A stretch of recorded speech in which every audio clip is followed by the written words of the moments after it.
Monggo Pak Widi untuk menyapa Bapak Ibu sekalian. Terima kasih. Bismillahirrahmanirrahim. Assalamualaikum warahmatullahi wabarakatuh. Selamat pagi, salam sejahtera untuk kita semua. Alhamdulillahirabbil alamin. Segala puji syukur kehadirat Allah Subhanahu wa taala. Marilah senantiasa kita aturkan sehingga pagi hari ini kita masih diberi kesempatan, kesehatan untuk bisa bersilaturahmi. Ini momen yang sangat menyenangkan bisa bersilaturahmi dengan teman-teman satu Indonesia. Kita dapat bertemu di acara yang difasilitasi oleh S3 yang selalu keren, ini inspiring ya. Jadi yang pertama saya sampaikan terima kasih kepada Ibu Tina Wahyu Fitri sebagai leader S3 yang telah memberi kesempatan pada saya untuk menyampaikan kegiatan pembinaan strategi sektoral di level desa yang dilakukan oleh BPS Kabupaten Wonosobo. Kepada yang terhormat, ini Bapak Sentot hadir ya. Kepada yang terhormat Pak Sentot, Kepala BPS Provinsi Jawa Tengah. Ini karena yang banyak membantu membackup kegiatan Desa Cinta Statistik, saya sampaikan juga terima kasih. Kemudian pada teman-teman seperjuangan, teman-teman BPS se-Indonesia ini ya, terima kasih. Dan salam kenal, saya mewakili BPS Kabupaten Wonosobo akan menyampaikan program kegiatan pembinaan strategi sektoral desa level desa oleh BPS Kabupaten Wonosobo. Bentar, saya akan share.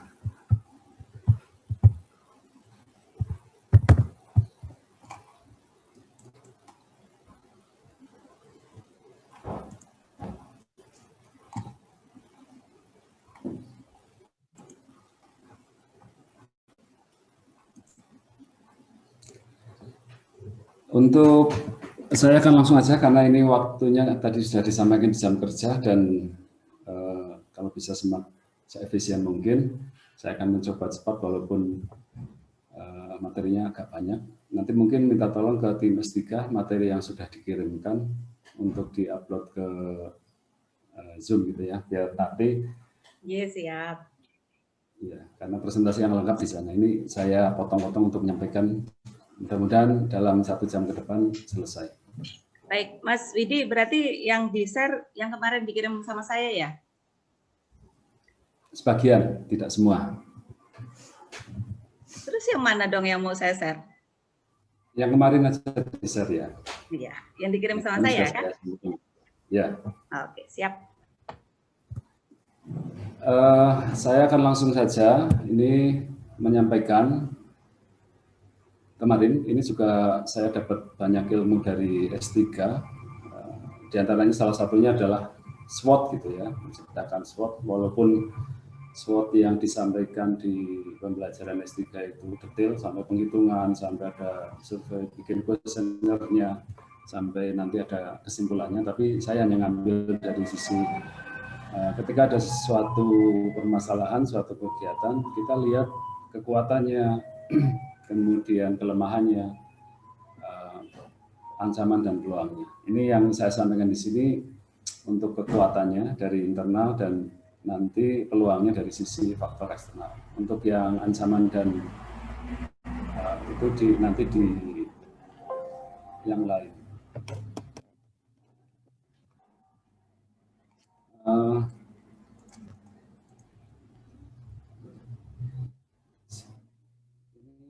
Kok materi ini hilang ya? Ya. Ini yang biasanya saya sampaikan ke pihak desa atau kelurahan, biar mereka tertarik untuk ikut dalam tata kelola pendataan data desa.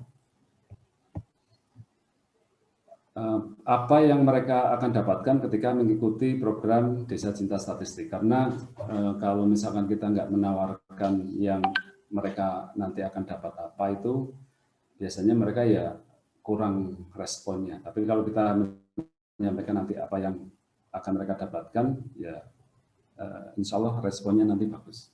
Karena sekarang kalau kita kemarin di S3 disampaikan, kalau kita negosiasi kan kita menawarkan hal yang mereka nggak mungkin nolak gitu ya. Dan data itu sekarang merupakan hal yang tidak mungkin ditolak ketika ditawarkan.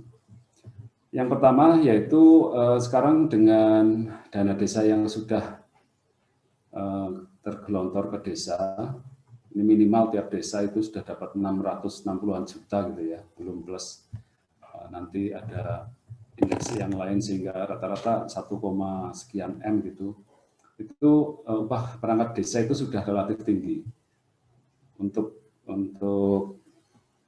ukuran sebagai perangkat desa itu tinggi, sehingga ini bisa dimanfaatkan karena ketika pendapatannya sudah tinggi harusnya outputnya juga mereka ada gitu, ada yang dikerjakan setiap harinya. Di Desa Cinta Statistik ini mereka jadi punya pekerjaan itulah istilahnya yang bisa dikerjakan dan ada outputnya. Kemudian yang kedua, pendataan desa ini khususnya akuntabilitas keuangan desa sudah berjalan baik karena memang aplikasi-aplikasi yang keuangan, kemudian karena sering diperiksa tahapan dari pemeriksaan kabupaten, provinsi sampai nasional itu sudah berjalan, sehingga pendataan desa untuk yang akuntabilitas keuangan cenderung sudah baik. Tetapi nanti kelemahannya yang sisi dari untuk data yang lain di luar akuntabilitas keuangan itu biasanya desa belum jalan. Kemudian yang ketiga, petugas admin desa yang terlatih itu sudah ada. Karena semua kabupaten, berarti semua desa kelurahan itu sudah melaksanakan DTKS, dan kemudian banyak juga program pemerintah seperti Prodeskel, seperti SIPBM, banyak kegiatan kemudian DTKS gitu ya, sehingga masing-masing kabupaten itu sudah membentuk admin desa.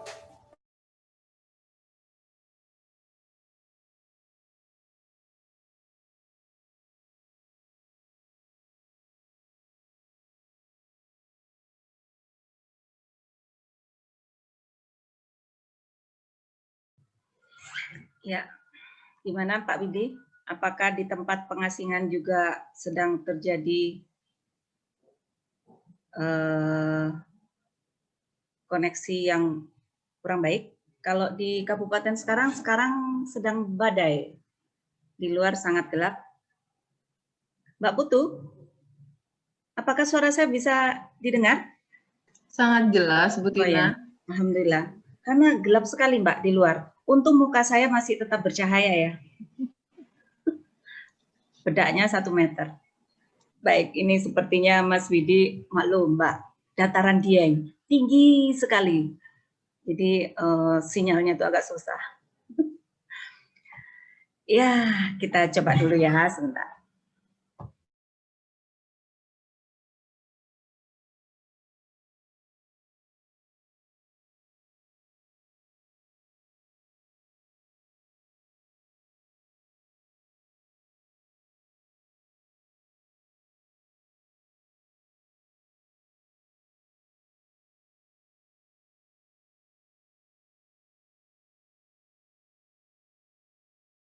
Kahajeng semeng Bu Putu, Punapi Gatre. Ya, sambil menunggu narasumber boleh loh ngobrol-ngobrol ya. Ini siapa nih? Oh, Jembatan. Oh, ini sudah ada lagi. Ada. Mas Widi, itu tadi hilang ya? Atau beli es krim? Tadi soalnya bunyi titit gitu ya. Mohon diulangi lagi ya, Mas ya. Ya, saya ulangi lagi, mohon maaf tadi masalah teknis. Siap. Untuk yang tadi sudah sampai admin desa, setiap desa sudah punya tenaga admin yang itu biasanya sama Diskominfo sudah dilatih, sudah paham IT gitulah. Itu kita bisa manfaatkan nanti di Desa Cantik. Kemudian profil data desa ini peluang yang bagus, ini kekuatannya bagus, itu sudah masuk sebagai syarat desa untuk melakukan transfer dana desa. Di Wonosobo dan saya juga yakin di kabupaten yang lain, data profil desa itu kalau desa itu belum mengirimkan ke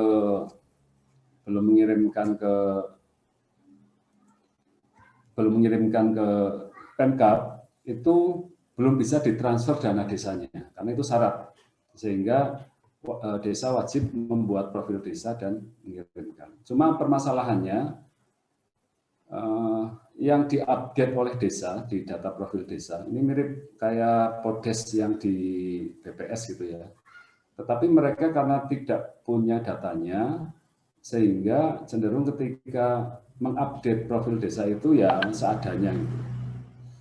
Hasil diskusi ngobrol dengan teman-teman desa itu mereka menyampaikan, bahkan cerita itu, saya itu setiap tahun itu bikin dosa mas ketika bikin profil desa gitu, karena datanya itu ngarang semua. Nah ini padahal itu sebagai syarat transfer dana desa. Kenyataannya banyak desa yang hanya ganti jumlah penduduknya, itu pun datanya belum data yang update, bahkan ada yang cuma ganti tahun laporannya saja. Kemudian yang kelima, anggaran desa sangat memungkinkan kemandirian dan kesinambungan data. Tadi saya sampaikan anggaran desa itu hampir 1, sekian gitu ya. Yang ini itu dana desa ini sudah berjalan hampir 5-6 tahun, yang berarti mereka biasanya fokus di sarana prasarana fisik, bangun jalan, ngecor itu, bikin gedung olahraga, gedung pemerintahan itu sudah terlaksanakan. Sehingga harusnya sudah mulai mengalihkan anggaran ke pembangunan non-fisik, terutama di pemberdayaan masyarakat, atau nanti kita bisa sampaikan salah satunya adalah ke tata kelola pendataan di desa. Kemudian Forum Satu Data Indonesia, ini sebenarnya di tingkat kabupaten, ini kan sebenarnya sudah terbentuk ya, dengan wali data Bapeda yang dibantu oleh Diskominfo dan PPS. Tetapi selama ini belum punya apa yang harus dikerjakan, karena arahannya, kemudian output sama tujuannya ini belum jelas. Sementara yang sedang dikerjakan saat ini oleh Diskominfo itu adalah menciptakan server. Kalau di BPS Wonosobo, di Wonosobo itu sedang buat server yang aplikasi datanya itu interoperabilitas itu bisa dimasukkan data ke situ semua. Tetapi sekali lagi data yang dimasukkan di situ yang belum tercipta di level desa. Sementara pemerintah daerah kan andalannya ya data dari desa. Kemudian yang ketujuh, ini yang banyak tidak diketahui oleh BPS, sebenarnya banyak kepala desa atau lurah yang mempunyai komitmen untuk tata kelola data desa yang baik. Mereka sudah tahu bahwa data itu penting, update data itu penting, laporan data, kemudian penggunaan data untuk perencanaan bangunan penting. Cuma saya juga baru menyadari setelah terjun gitu ya, setelah sering ngobrol dengan mereka, ternyata memang respon mereka terhadap komitmen untuk tata kelola data desa itu baik. Kemarin saja saya habis dapat undangan itu untuk ada yang mau ikut program Desa Cantik. Kemudian hari ini juga ada 2 atau 3 desa gitulah yang ingin ikut program Desa Cantik itu. Kalau kita sudah fokus melakukan pembinaan, biasanya mereka akan muncul gitu, karena tertarik. Kemudian yang ke-8, Pemda komitmen ini untuk perbaikan dan pembangunan berdasarkan data, karena sekarang semua indikator pembangunan juga basisnya adalah data. Yang terakhir, untuk kekuatan internal itu output pendataan dan data desa digunakan sebagai indikator alokasi dana desa. Ini kan sekarang kita untuk penghitungan alokasi dana desa, tadi yang saya sampaikan, awalnya semua desa dapat 600 sekian juta, kemudian berdasarkan indikator ada indeks desa membangun, mungkin ada indeks kesulitan geografis, itu datanya adalah yang dipakai data dari desa, kemudian BPS hitung, dan itu nanti sebagai indikator alokasi dana desa. Bahkan saya baca tahun ini ada tambahan untuk desa yang berprestasi itu ada insentif gitu untuk alokasi dana desa. Yang itu bisa dibangun kalau datanya bagus. Kemudian yang peluang dari eksternal, dari faktor eksternal, dari yang luar yang bukan dari BPS kabupaten atau yang terkait di kabupaten. Ini aplikasi data desa sudah banyak, tersedia dari kementerian dan Pemkab juga ada gitu ya. Jadi sebenarnya mereka sudah siap ketika mau diupload data atau mau menampilkan data, bahkan online mereka sebenarnya sudah siap. Cuma di slide yang nanti akan dibagikan, di sana akan kesulitan aplikasi, pengisian aplikasi data yang bermacam-macam ini di desa itu kesulitan dan jadi beban. Terutama karena memang mereka tidak melakukan pendataan primer sehingga tidak punya datanya. Kemudian yang kedua, secara sistem semua bentuk intervensi bantuan dari pemerintah pusat atau provinsi sekarang adalah by name by address. Nah ini mau nggak mau, desa memang harus punya direktori apapun ya, data apapun untuk pembangunan dan pendataan di desa yang harus by name by address. Kayak sekarang yang lagi tren bansos gitu kan, semuanya pasti ada by name by address-nya. Siapa, di mana, dapat apa itu ada by name by address-nya. Kalau desa tidak siap punya data yang sampai ke level by name by address ya nanti untuk intervensi bantuan akan kesulitan. Kemudian yang ketiga, anggaran dana desa sudah banyak teralokasikan, ini tadi sudah saya sampaikan di pembangunan fisik, bisa dikembangkan ke tata kelola pendataan desa. Seperti yang kita ketahui sebagai orang BPS gitu ya, ketika pihak luar menanyakan tentang pendataan di BPS, pasti yang akan disampaikan pertama, wah anggarannya besar banget gitu. Anggarannya kok besar sekali. Kayak yang kemarin Menteri Sosial yang baru Bu Risma juga, wah 1,3 triliun ya untuk perbaikan DTKS. Karena memang untuk menciptakan data itu perlu anggaran. Tapi nanti akan saya sampaikan kita bisa ada strategi lah untuk menyikapi tentang anggaran ini biar tidak terlalu menjadi beban desa. Kemudian yang keempat ini karena yang satu data Indonesia ini yang BPS sebagai pembinanya di level pusat atau provinsi nanti ini juga pasti akan mendukung ketika kita melakukan pembinaan statistik sektoral di level desa. Yang kelima ini teknis. Di Permen Kemendesa PDDT itu kan setiap tahun mengeluarkan permen untuk prioritas penggunaan anggaran dana desa. Setiap tahun, kalau tahun 2021 permennya yang kemarin tahun 2020. Itu rinci, dana desa itu diprioritaskan akan dipakai untuk ini itu rinci. Nah salah satu penggunaan prioritas anggaran dana desa yaitu adalah menciptakan sistem informasi desa yang menyediakan data by name by address yang basisnya masyarakat. Jadi secara anggaran ketika nanti desa atau kelurahan mengeluarkan anggaran apabila mengikuti desa cinta statistik ini, mereka sebenarnya sudah punya landasannya. Landasannya ya Permen Kemendesa. Karena semua nanti penggunaan anggaran di desa itu pasti nanti akan dicocokkan di prioritas anggaran itu boleh nggak ada atau nggak, akunnya di mana, itu nanti akan seperti itu. Yang keenam, ini Bapak Margos, Sestama BPS-RI, kemarin sudah meluncurkan transformasi DTKS yang BPS terlibat di dalamnya untuk di tahun 2021, yang nanti pihak desa wajib untuk verval DTKS 4 kali setahun. Sebenarnya dari tahun kemarin juga wajib, cuma karena belum konsen pemerintah sehingga ada yang melaksanakan, lebih banyak yang enggak. Yang melaksanakan pun ya seadanya gitu. Mereka paling ada di Musdus atau Muskel, Musdes gitu ya. Tetapi penciptaan data ketika melakukan verbal, petugas melakukan verbal mengunjungi ke keluarga-keluarga itu lebih banyak yang tidak melaksanakan. Jadi datanya masih data berdasarkan musyawarah saja. Ini yang mau kita ajukan siapa, yang mau kita coret siapa. Itu tidak berdasarkan data yang terbaru, tapi hanya berdasarkan musyawarah.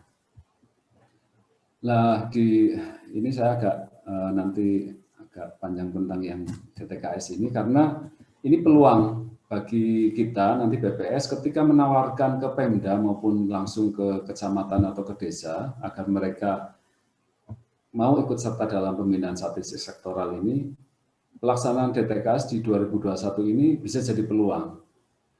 Peluangnya adalah mereka kan wajib melakukan verifikasi verbal itu ya, verifikasi dan validasi terhadap untuk update data setiap 3 bulan sekali.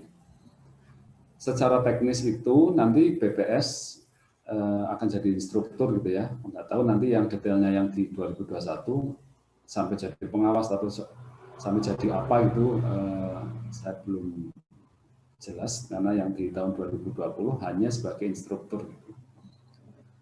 Tapi secara teknis mereka harus melakukan kunjungan ke keluarga untuk melakukan verifikasi dan validasi. Lah, di proses itu nanti kita BPS Kabupaten bisa menyarankan ke desa atau kelurahan program Desa Cinta Statistik ini sekalian dompleng kegiatan DTKS. Karena yang dilakukan di BPS Wonosobo itu kuesionernya adalah pengembangan dari kuesioner PBDT tahun 2015. Jadi yang digunakan sampai tahun 2020 kemarin, kuesioner masih sama persis dengan PBDT tahun 2015. Hanya judulnya ganti, yang dulu di atas BPS diganti Kementerian Sosial. Tapi isinya sama. Nah, kuesioner yang dilakukan di BPS Wonosobo itu PBDT plus. Gitu. Jadi ada tambahan memang dari beberapa poin pertanyaan yang ditambahkan di kuesioner Desa Cantik itu. Tapi kuesioner itu bisa juga sekaligus untuk update DTKS. Jadi ini teman-teman desa yang sudah ikut program Desa Cantik, sekarang mereka sedang mengupdate DTKS dengan kuesioner hasil data yang pakai kuesionernya Desa Cantik, karena pertanyaannya sama. Ketika mereka melakukan penjajahan bulan ini atau bulan kemarin, datanya sudah update, itu bisa dipakai untuk update di DTKS di tahun 2021. Terutama untuk yang triwulan 4 kemarin. Nah, peluang ini yang kita bisa masuk, termasuk dari sisi penganggaran. Tadi kalau misalkan nanti desa itu, wah besar ya mas, atau ini kok anggarannya kok gede gitu ya. Kita karena nanti petugas verbal itu juga dapat honor. Nah, kita melakukan pembinaan statistik sektoralnya ini bisa sekalian ketika nanti petugas verbal melakukan pendataan DTKS di tiap 3 bulan. Dari hal ada peluang dan kekuatan yang kita miliki itu, kita sebenarnya bisa melakukan pembinaan sektoral untuk tata kelola data desa yang lebih baik. Jadi perencanaan pembangunan yang dilakukan oleh desa itu didukung oleh data yang faktual dan valid. Nah, untuk itu kami dari BPS Kabupaten Wonosobo dan saya yakin juga semua insan BPS ini, karena ada di visi misinya BPS kita untuk melakukan penyelenggaraan statistik sektoral yang sesuai dengan kaidah dan norma sistem statistik nasional. Sehingga BPS Kabupaten Wonosobo meluncurkan program yang namanya Desa Cantik atau Desa Cinta Statistik. Fokus dari program Desa Cinta Statistik adalah sistem informasi desa yang sudah sudah ada saja gitu ya, ada monografi desa, ada prodeskel, ada database DTKS macam-macam. Itu kita optimalkan yang berbasis masyarakat agar desa mampu menyusun dan menghasilkan. Ini yang fokusnya adalah di menghasilkan data yang bersifat mikro dengan by name by address. Sehingga perencanaan pembangunan desa lebih tepat sasaran. Jadi kita tidak hanya sosialisasi bahwa data itu penting, kita tidak hanya menyampaikan outputnya BPS, inflasi adalah, PDRB adalah, kemudian mungkin indeks indeks kesulitan geografis kita menyampaikan ke pemerintah desa adalah gitu ya. Tetapi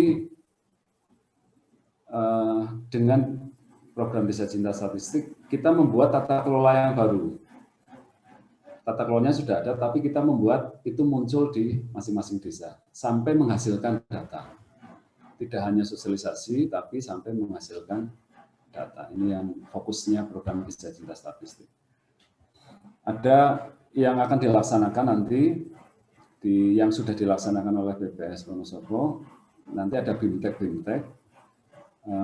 ada BIMTEK 1, kita nanti ngobrol, diskusi, nanti sesuai dengan GSBTM-nya BPS itu adalah ingin tahu sebenarnya identifikasi kebutuhan desa itu apa saja, kemudian kita menawarkan nanti desa kelurahan akan dapat ini, nanti harus seperti ini, kalau mereka nanti tertarik, dan saya belum mendapatkan desa atau kelurahan yang tidak tertarik gitu ya, setelah kita ceritakan.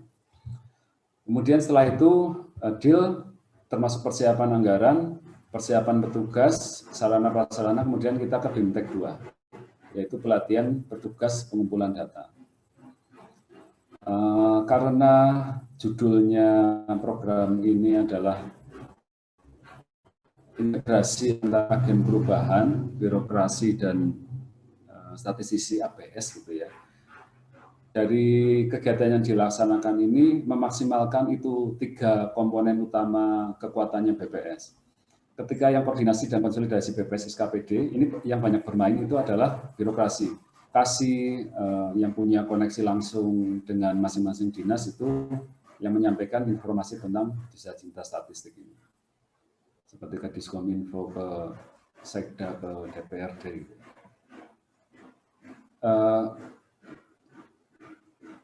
Termasuk di dalamnya adalah yang utama adalah agen perubahan.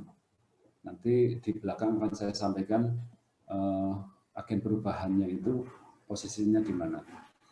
Kemudian yang di BIMTEK 2 itu nanti yang akan melaksanakan adalah statistisi. Ini pelatihan petugas pengumpulan data nanti yang akan menyampaikan statistisi karena terkait nanti penyampaian konsep definisi dan yang lain. Kemudian yang ketiga, ini BIMTEK evaluasi pelaksanaan. Ini fokusnya sebenarnya di pengolahan data statistik dari BPS Kabupaten Wonosobo. Kemarin sudah bikin aplikasi yang mungkin sederhana gitu ya, kalau biasa dibandingkan dengan yang aplikasi yang ada di BPS RI itu pakai Visual Basic. Yang intinya kita ngentri hasil data dari Desa Cantik. Itu nanti ada pelatihan yang ketiga, yang dilatih adalah admin desa tadi. Karena desa itu sudah punya admin desa.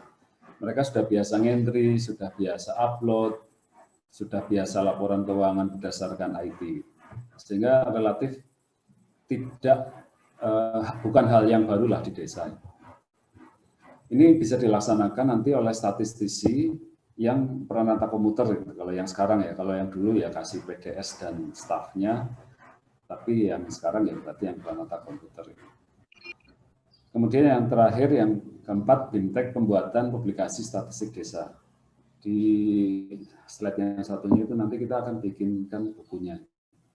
Kita akan lakukan BIMTEK juga. Sebenarnya masih ada pengembangan ke BIMTEK 5, yaitu tentang analisis datanya. Cuma ini belum jadi gitu ya. Belum, masih dirancang itulah. Kita masih minta tolong bantuan BPS Provinsi, BPS RI, atau mungkin teman-teman yang terkait untuk analisisnya. Ini karena ini saya asumsikan ini teman-teman mungkin ada yang tentang desa ini saya gambarkan saja dan mudah dalam foto-foto. Ini proses mencari komitmen dengan Kades atau lurah, karena setelah saya muter-muter itu ya prinsipnya kalau Kades dan lurah deal, ya anak buahnya nurut. Gitu. Tetapi walaupun anak buahnya sekretaris desanya sekretaris kelurahan sudah paham ingin ikut program, tapi Kades dan lurahnya tidak, ya biasanya nggak jalan. Jadi memang nyari komitmen dengan lurah itu menurut saya merupakan salah satu kunci. Kalau lurahnya oke, berarti kegiatannya bisa jalan. Ini saya banyak dibantu oleh teman-teman KSK, karena KSK yang tahu persis karakter tiap lurah dan Kades yang ada di kecamatan. Yang mudeng data, yang orangnya sulit, atau yang berpeluang, berpotensi bisa diajak atau enggak, kan yang tahu persis KSK. Kemudian KSK menginfokan ke tim baru kita jalan, baru kita kita datangi, kita sampaikan di BIMTEK satunya. Selain itu kita juga dari sisi birokrasi kita juga melakukan koordinasi dengan instansi terkait yang nanti akan berhubungan dengan tata kelola data desa.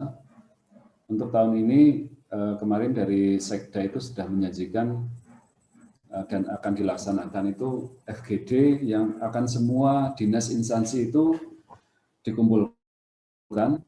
Mereka akan diidentifikasikan kira-kira data dari desa apa yang mereka butuhkan. Karena kami dari tim Desa Cantik ini sedang menyusun kuesioner untuk data spasial. Kalau yang sekarang sudah dilaksanakan itu penyusunan direktori data desa yang basisnya adalah data kependudukan, baik KK gitu ya. Tapi yang data spasial seperti fasilitas perekonomian, fasilitas pendidikan, kesehatan dan lain-lain itu kayak yang Podes gitu sudah kami susun, tinggal nunggu nanti dari dinas badan kantor yang di Pemda Wonosobo itu mintanya data itu apa saja biar sekalian. Jadi kita menciptakan kuesioner yang pasti itu dipakai.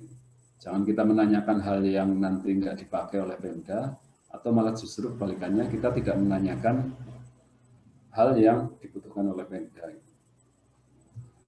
Kemudian dari DPRD juga mungkin bulan ini sudah mengagendakan evaluasi dari Desa Cantik. Ini keterkaitan untuk payung hukum dan mungkin biar nanti ada perwakilan untuk tahun ini ada perwakilan per kecamatan gitulah, 2 atau 3 desa per kecamatan biar lebih masif. Ini yang change agent-nya Wonosobo ya, Mbak Vida ini yang ikut muter-muter karena memang ada tugas untuk mengawal R-nya BPS untuk agen perubahan. Nah ini publisitasnya. Ini yang hasil kerjasama dengan Diskominfo ya, dan merupakan salah satu strategi juga di pembinaan strategi sektoral. Kita banyak promo gitu ya, banyak riak boleh lah, nggak apa-apa lah dianggap riak gitu, biar teman-teman desa yang lain tertarik. Ini kemarin misalkan kemarin upload desa Transapuran yang kemarin BIMTEK 1 diupload, ada yang saya juga mau ikut. Nah, itu kan bagian dari publisitas ini biar saya laporan untuk pembinaan teknis 1, yaitu kita ngobrol arti pentingnya statistik dan apakah kita nawarin mereka program statistik apa saja yang mereka dapat. Kemudian dilanjut ke BIMTEK 2, ini statistisi yang mengajarkan sisi satunya mengajar kuesioner dan buku pedomannya dan tata cara pendataan. Kemudian ini kebetulan ini ya merupakan berkah. Ini ada teman KSK yang basicnya dari IT, bulan Amikom itu walaupun belum selesai karena ikut BPS. Nah ini sudah membuatkan program Desa Cinta Statistik, tapi masih berdasarkan Visual Basic dan sedang dalam pengembangan. Biar nanti dari hasil Desa Cinta Statistik ini, database yang ada itu, ketika desa atau kelurahan mau bikin, ada warga laporan, melaporkan kelahiran, mau bikin akte gitu, kita tinggal panggil pakai NIK-nya, nanti semua isian yang akan dipakai itu sudah keluar. Karena di database di Desa Statistiknya ada gitu. Kemudian demikian juga kalau ada yang mati, ada yang pindah, ada yang datang gitu ya. Dan itu outputnya nanti akan kerekap. Nanti di bulan ini secara otomatis desa akan tahu berapa orang yang pindah, berapa orang yang datang, berapa orang yang lahir, berapa orang yang mati gitu. Karena di aplikasi ini juga nanti akan dibangun bisa diupdate. Jadi orang datang mau laporan kelahiran ya langsung buka program Desa Cinta Statistik, dimasukkan berdasarkan NIK dan KK, nanti itu yang akan kerekap di laporan desa. Kita sedang menyusun ini, memang lagi diskusi dengan desa, sebenarnya data yang dibutuhkan apa saja gitu. Contoh misalkan ada yang kemarin ngomong, saya ingin tahu golongan darah menurut kelompok umur gitu. Karena siap-siap kalau ada yang butuh golongan darah, karena pertanyaan golongan darah ada di Desa Cinta Statistik. Atau saya ingin golongan darah menurut penyakit kronis. Nah itu yang sedang kita susun dengan Mas Yaner, ini salah KSK ya, KSK di salah satu kecamatan di Wonosobo. Ini kuesioner yang diciptakan, tadi saya sudah menyampaikan replikasi dari BPDT plus gitu, dan kemudian itu pedomannya. Yang ingin saya sampaikan ini, kita pakai konsepnya bukan rumah tangga, tapi keluarga. Karena dari desa menyampaikan agak bingung kalau keluarga, dan kalau ditanya aplikasi-aplikasi yang dari Pemkab, Pemprov maupun pusat itu ya mintanya keluarga, itu bukan rumah tangga, sehingga kita menyesuaikan konsepnya ya Pak, tetap standar konsep keluarganya BPS ya, bukan KK tapi konsep keluarga. Ini dokumentasi penjajahan terkait dengan kondisi saat ini. Kita memang tegas gitu ya, kalau mau ikut program Desa Statistik ya pelaksananya ya harus sesuai protokol kesehatan. Nah ini kami dari program Desa Statistik memang minta kepada desa atau kelurahan untuk bikin masing-masing tagline yang itu cerita tentang pentingnya data bagi mereka gitu. Poinnya tadi ya, selain publisitas, orang desa lihat Pak Desa Cantik itu sih apa gitu ya, nanti Pak Lurah bisa cerita, Pak Carik bisa cerita, perangkat desa bisa cerita. Oh itu data, kita harus cinta statistik, kalau di survei jangan bohong, harus jujur gitu kan. Nah ini kita minta untuk dipasang di tempat yang bagus biar orang lihat, dan selain itu jadi komitmen kita bersama. Oh iya ya, kita ada penyelenggaraan untuk tata kelola data desa. Kalau misalkan nanti melemah atau lupa gitu, jadi ingat lagi gitu. Ini kita lakukan pemasangan banner dengan pembuatan tagline di masing-masing desa kelurahan. Ini rencana output publikasinya nanti akan jadi seperti ini, karena di anggaran desa itu pasti nanti akan ditanyakan outputnya. Ya, ini ada outputnya. Outputnya nanti ya semacam inilah. Di publikasinya seperti ini, tapi nanti desa itu harus punya by name by address-nya. Kalau tadi di sini PAUD 1, nanti di by name by address-nya PAUD anak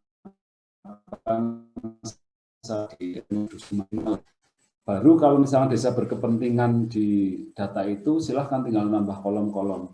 Yang penting kita menciptakan direktorinya sudah ada. Kenapa kok fokusnya di direktori? Biar nanti ketika datanya dibutuhkan tersedia gampang, bukan angka agregatif atau angka kumulatif, dan ngupdate-nya juga gampang. Kalau misalkan tahun depan ada TK baru, ya tinggal di-insert, tambahkan TK-nya. Gitu. Kalau selama ini kan ketika kita tanya Odes gitu, Pak jumlah warung berapa? Dia nginget, ngitung di dusun ini 3, di dusun ini 5, total 32. Tapi kalau ditanya lagi, bingung lagi gitu. Tapi kalau ada direktorinya, ya tinggal direktori yang terakhir, pendataan terakhir, update terakhir kapan, kemudian kok ada yang baru, langsung ditambahkan. Ini yang tadi peluang perangkat desa itu sudah gajiannya lumayan, ya tinggal update ini pekerjaannya. Karena kata lurahnya sendiri, kata sekdesnya sendiri. Mas Widi, Ya. ada pertanyaan loh. Hah? Ya. Nah, terus gini Mas Widi, ini Mas Andi itu mau berbagi info hubungan program Desa Cantik dengan penambahan formasi statistisi. Itu kan isu yang seksi ya. Kita beri kesempatan Mas Andi untuk bicara sebentar, boleh? Boleh, ini saya sudah selesai. Oh, lagi. jadi nggak enak nih. Maksud saya nanti bisa dilanjut lagi. Nggak, saya lanjut dulu, Bu. Saya juga pengen nyimak Mas Adi Surya. Oke, gimana Mas Andi, monggo, karena ini kurang 10 menit kalau di jam saya. Monggo Mas. Nggak enak saya sama. Silakan, nggak apa-apa. Ya, terima kasih Bu Tina. Assalamualaikum warahmatullahi wabarakatuh. Waalaikumsalam warahmatullahi wabarakatuh. Kalian, pertama saya apresiasi tinggi sekali buat Mas Windy sudah menggagas tentang Desa Cantik ya. Mohon maaf saya kurang menyimak juga karena sambil ngerjain yang lain, tapi secara umum saya bisa menangkap kegiatannya seperti apa, dan memang ini juga sejalan dengan yang beberapa kali disampaikan oleh Pak Sestama ya. Peran BPS itu sebagai pembina statistik sektoral itu bukan hanya melekat ke dinas, kominfo statistik, mungkin dinas-dinas yang lain, tapi juga sampai ke kecamatan dan desa gitu. Kalau dulu peran kita itu profil desa atau monografi desa yang ada di kantor-kantor desa gitu ya. Kalau lagi kita dorong supaya desa-desa atau kelurahan itu bisa menciptakan statistik yang bagus secara mandiri gitu.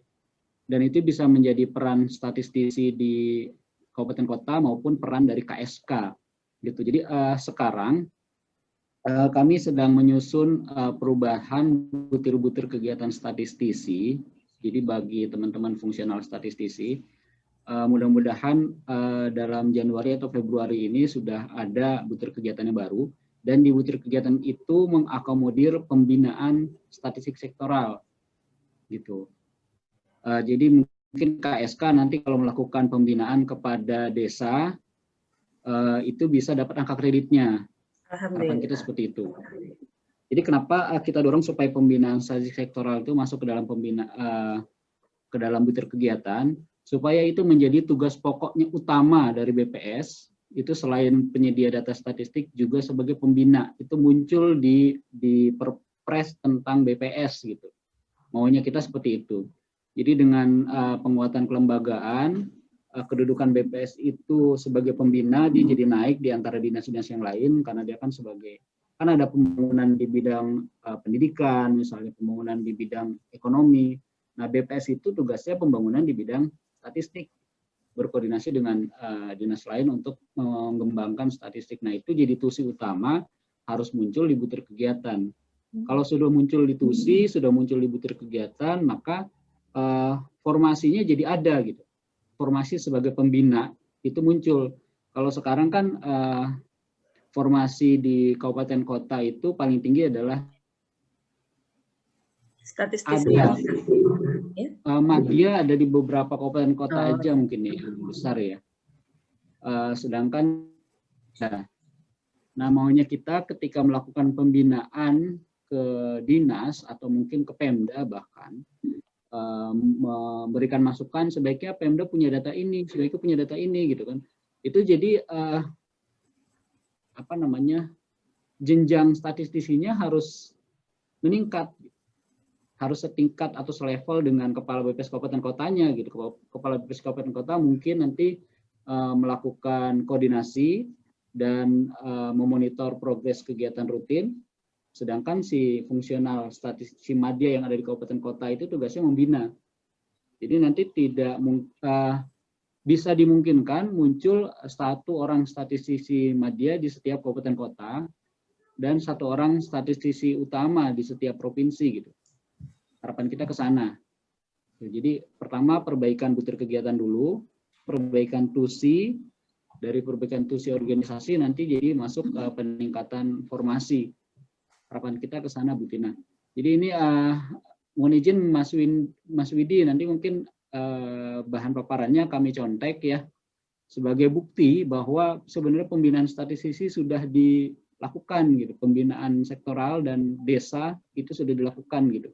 Ini nanti karena ada uji petik dari Kemenpan RB, kalau ketika kita masukin butir kegiatan ini nanti diuji oleh mereka, ini benar nggak BPS begini, nah ini sebagai bukti aja. Jadi izin nanti kami pakai gitu ya Mas ya. Siap, bantu Makasih jawab. Bu Tina, mungkin itu tambahan informasi. Iya, terima kasih Mas Andi. Baik, itu benar-benar membawa suasana yang cerah ya di awal tahun ini. Karena memang benar yang melakukan pembinaan itu kebanyakan ya teman-teman statistisi itu. Kebetulan saja mereka ditugaskan sebagai KSK. Baik, Mas Widi, ini ada 2 pertanyaan. Mau dibacain apa baca sendiri? Dibacain aja Bu. Bacain aja. Oke. Ini dari Mas Yasir di Lampung Tengah. Bagaimana teknis dalam penyusunan direktori desa sehingga dapat terintegrasi dengan kebutuhan data-data yang sering dikumpulkan oleh desa. Terus yang kedua, bagaimana sistem updating direktori desa yang sudah terbentuk? Terima kasih.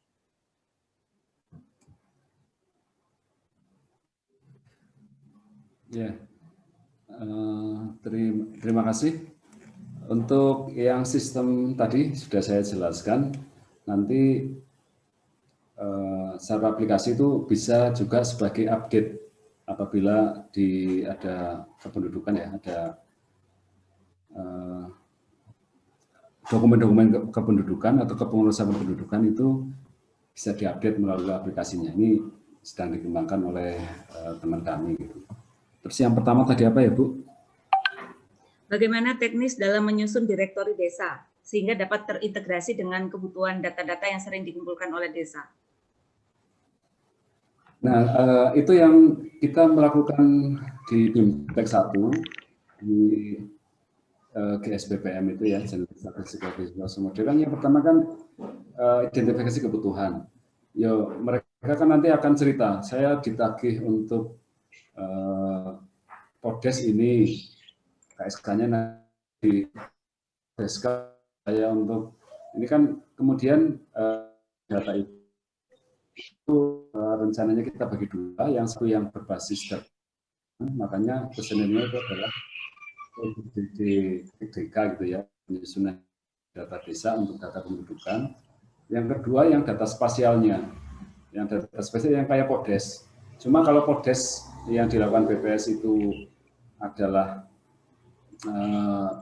angka-angka agregatif, desa kita lakukan pembinaan untuk punya direktorinya. Tadi seperti yang saya contohkan. Oke. Ya, oke. Mas Widi, ini ada apresiasi dari Bu Kadarwati, beliau Kepala BPS di, saya lupa Mbak Wati itu di kabupaten mana ya.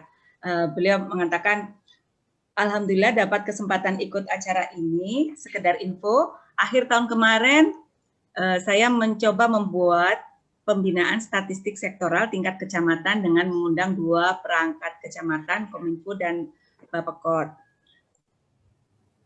Banyak hal yang kita peroleh dari pertemuan tersebut. Semoga materi tentang Desa Cantik ini bisa menjadi tambahan bekal. Selamat ya Mas Widi. Mudah-mudahan nanti pahala selalu tercurah secara terus-menerus dari ilmu yang Mas Widi bagikan. Nah, kemudian ada pertanyaan lagi nih dari Kota Surabaya.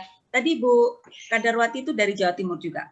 Mas Harsa bertanya terkait DTKS, bagaimana agar menggunakan peluang verifikasi dan validasi DTKS, tapi tidak membuat persepsi bahwa DTKS adalah tanggung jawab BPS.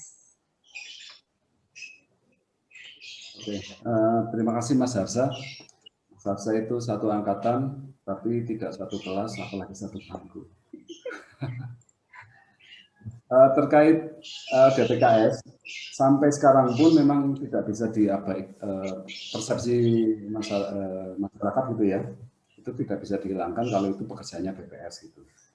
Tetapi dengan verbal yang sekarang di TMP 2K sudah diserahkan kepada masing-masing Pemda untuk melakukan verbal, sudah lumayan tahu gitu bahwa kegiatan DTKS adalah dari Kemensos itu ya, atau dari kementerian lain lah, bukan BPS.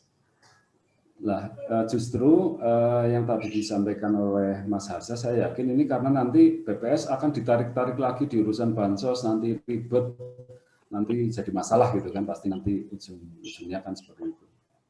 Tetapi ketika saya menyampaikan di program Desa Cinta Statistik ini, justru dari situ nanti kita bisa menciptakan penduduk desa ya, desa yang memang benar-benar cinta statistik. Karena kesulitan desa atau kelurahan itu adalah mengakses database yang mereka sudah punya entry di DTKS. Kan mereka pakai 6NG gitu ya untuk entry aplikasinya 6NG untuk entry data DTKS.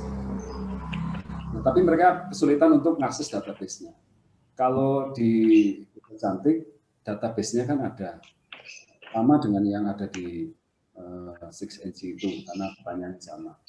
Justru ketika nanti desa akan melakukan kayak semacam forum komunikasi publik ketika di tahun 2015, mereka akan melaksanakan musdus, musyawarah dusun, musyawarah desa, musyawarah kelurahan, dengan desa database yang dihasilkan dari Desa Cinta Statistik, kita bisa munculkan, oh ini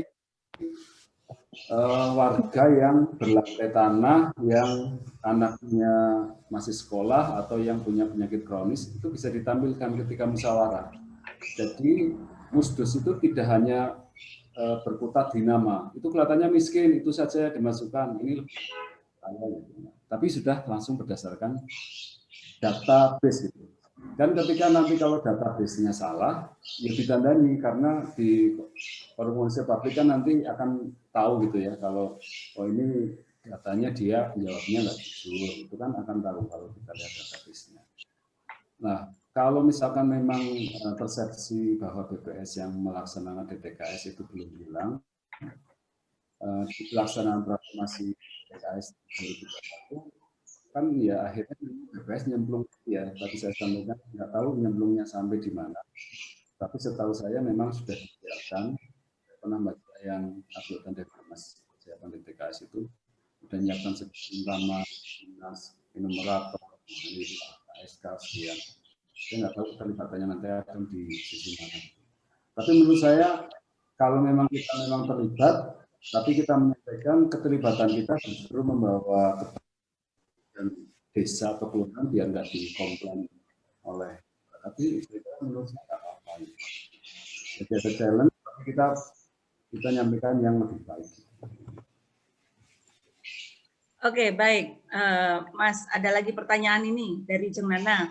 Data yang ada di, ini Jeng Nana ini ganti-ganti aja. Desa Cantik, Jeng Nana, namanya tuh. Data yang ada di dalam Desa Cantik itu data de jure atau de facto? Oke.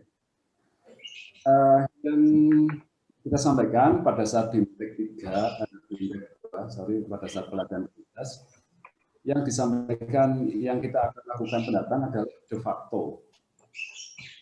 Kalau kita jelaskan ke pihak desa, ketika kita melakukan pendekatan de facto, itu justru menguntungkan bagi pihak desa. Secara de facto mereka tahu jumlah penduduk atau semua penduduk yang aktivitasnya ada di dan berdomisili di desa itu.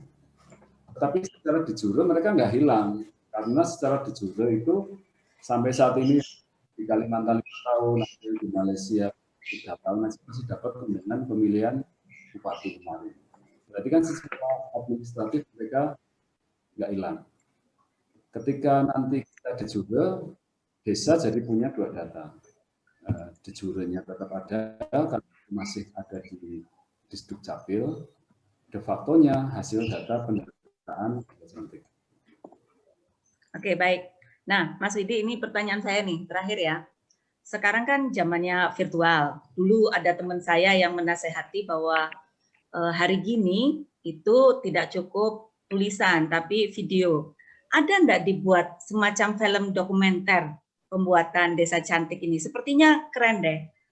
Jadi PowerPoint sudah ada, kemudian ini ya webinar sudah ada, mungkin semacam film dokumenter sehingga nggak apa-apa lebih dari itu ya, dari 30 menit itu, tapi kami paham bagaimana sih penerapannya di lapangan. Sudah bikin belum? Terima kasih. Ini sekaligus saya menyelesaikan. Ya.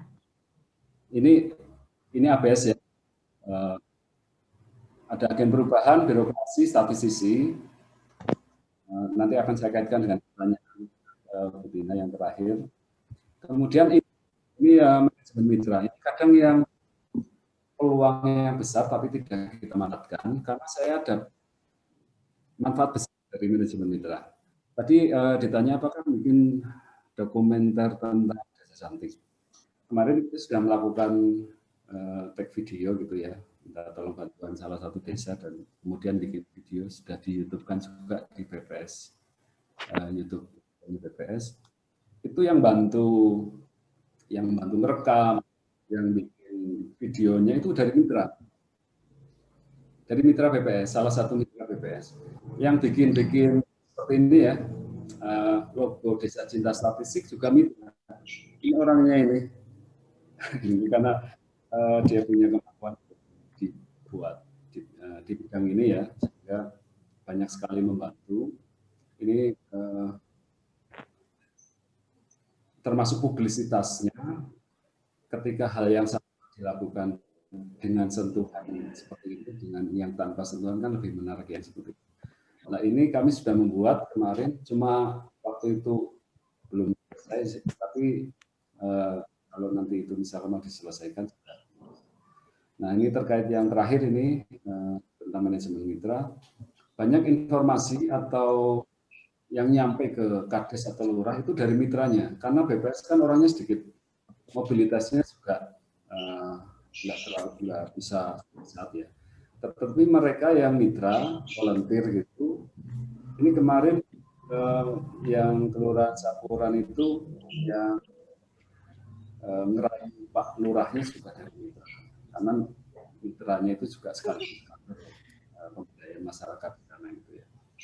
Beberapa yang sudah ikut itu ya hasil informasi dari mitra ke kepala, dan itu kita bisa manfaatkan mitra itu nanti di Desa Cinta Statistik dan di kegiatan BPS yang lain. Ini mungkin yang bisa dimanfaatkan juga kalau ada manajemen mitra. Karena sebenarnya yang Desa Cinta Statistik ini terusan dari ini, kita kan punya statistik yang itu ada salah satunya adalah Desa Centrup, itu BPS diundang sosialisasi ke komunitasnya Pak. Nanti kita sosialisasi. Nah ini perkembangan ke Desa Cantik juga salah satunya dari informasi dari mitra. Itu Bu. Oke, sekarang sudah pukul 11.00, cuman ini ada 2 pertanyaan dan dua-duanya ini dari grup S3 nih. Jadi untuk menghormati dijawab aja ya Mas ya. Ini dari Mbak Putu. Mas Widi, membangun Desa Cantik adalah membangun insan statistik yang piya.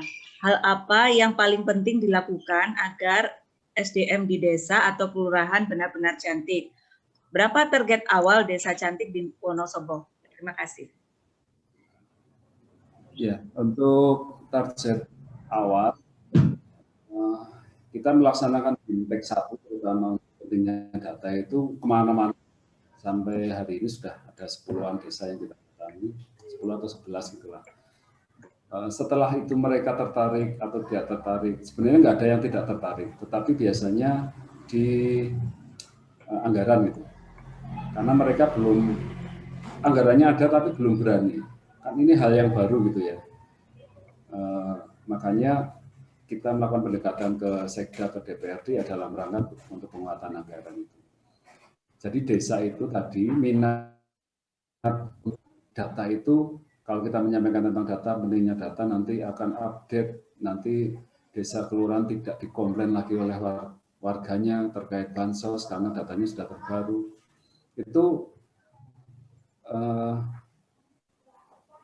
kita sampaikan, mereka itu pasti tertarik untuk termasuk untuk keberlanjutan pengelolaan datanya. Gitu. Nah, untuk target yang tahun kemarin sebenarnya ada 4, 5 sebenarnya, cuma karena kita ngobrol dengan mereka pertengahan tahun, sehingga anggaran itu baru mereka biar sekalian diajukannya untuk. Tetapi untuk yang tahun ini, ketika sudah berjalan itu sudah banyak sekali permintaan untuk ikut program Desa Cinta Statistik. Kita mulai lagi di tahun 2021. Ya, baik. Pertanyaan terakhir, Mas, itu ya, tolong jawabnya agak keras gitu. Tambah lama tambah hilang nanti suaranya. Ini dari Bu Deswati. Apakah boleh setiap orang mengambil data by name by address di desa karena di BPS cuma mengeluarkan agregat saja? Oh ya. Yang by name by address itu kan nanti kan hak miliknya pemerintahan desa kelurahan. Mereka yang mengelola.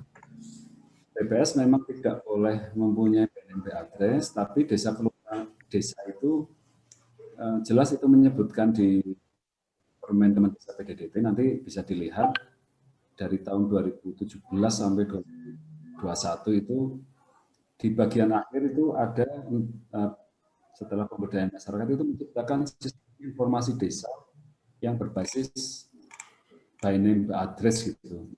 Itu disebutkan di Taman Desa. Sehingga by name by address-nya hanya desa, bahkan kayak wajib untuk mempunyai data by name by address. Yang akses siapa ya nanti desa, karena nanti akan digunakan untuk aplikasi atau untuk data, kan mereka harus menguasai, harus bisa mentabulasi dan harus update datanya juga. Oke, baik. Terima kasih untuk jawabannya, Mas Widi. Gimana, adakah mungkin closing untuk acara webinar ini?